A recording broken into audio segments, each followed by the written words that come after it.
ঢাকা ও পার্শ্ববর্তী এলাকায় আজ হালকা থেকে মাঝারি ধরনের বৃষ্টি হতে পারে বলে জানিয়েছে আবহাওয়া অধিদপ্তর।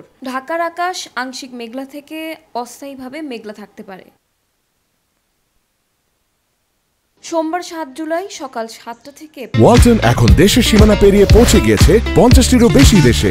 ওয়ালটন, ঘরে ঘরে, বিশ্বজুড়ে। পরবর্তী ৬ ঘন্টার জন্য ঢাকা ও আশেপাশের এলাকার আবহাওয়ার পূর্বাভাসে এ তথ্য জানানো হয়েছে।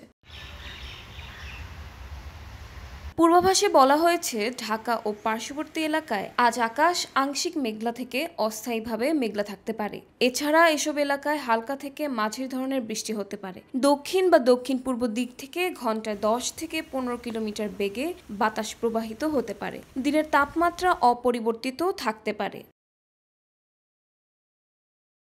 সকাল ৬টায় ঢাকা ও আশেপাশের এলাকার তাপমাত্রা ছিল ২৭ ডিগ্রি সেলসিয়াস।